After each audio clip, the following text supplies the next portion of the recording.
साल था 1688-9। छत्रपति संभाजी महाराज बहादुर मराठा राजा मुगल बादशाह औरंगजेब के कब्जे में आ गए। उन्होंने मुगल साम्राज्य के जुल्म के खिलाफ डटकर मुकाबला किया था।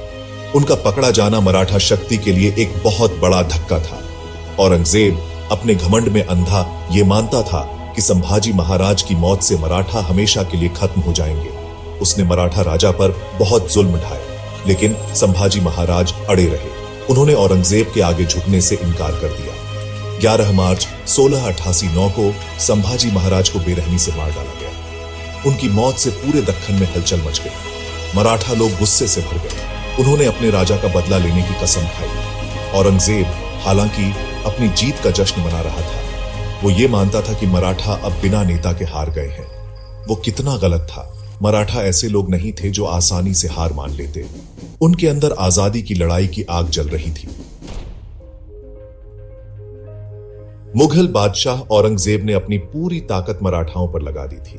उसका मकसद था मराठाओं की हिम्मत तोड़ना। औरंगजेब की फौजें महाराष्ट्र में घुस आईं। उन्होंने किले जीत लिए और चारों तरफ तबाही मचा दी। मराठा मुश्किल हालात में थे। उनका राजा मारा गया था। उनका वतन हमले के नीचे था, लेकिन उन्होंने हार नहीं मानी। उन्हें अपने राजा की कुर्बानी याद थी।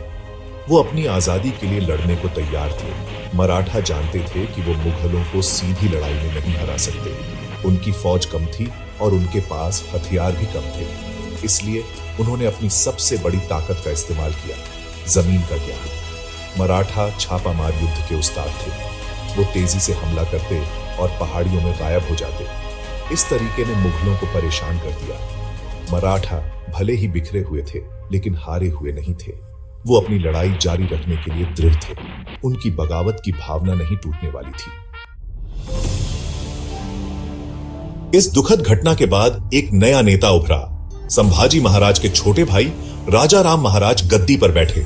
उनका राज्याभिषेक रायगढ़ किले में हुआ, जो मराठा शक्ति का प्रतीक था। राजा राम महाराज एक चतुर रणनीतिकार और एक कुशल नेता थे। वो हालात की गंभीरता को समझते थे। वो जानते थे कि उन्हें अपनी प्रजा को एकजुट करना होगा। उन्हें मुगल हमले का मुकाबला करने का रास्ता खोजना होगा। राजा राम महाराज ने अपने भाई की विरासत को आगे बढ़ाने का फैसला किया। वो औरंगजेब को मराठा सपना तोड़ने नहीं देंगे।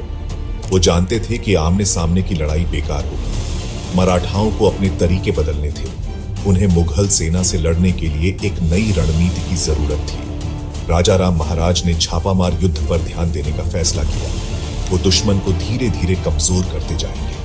ये मराठा प्रतिरोध के एक नए अध्याय की शुरुआत थी। ये आजादी के लिए एक लंबी और कठिन लड़ाई की शुरुआत थी।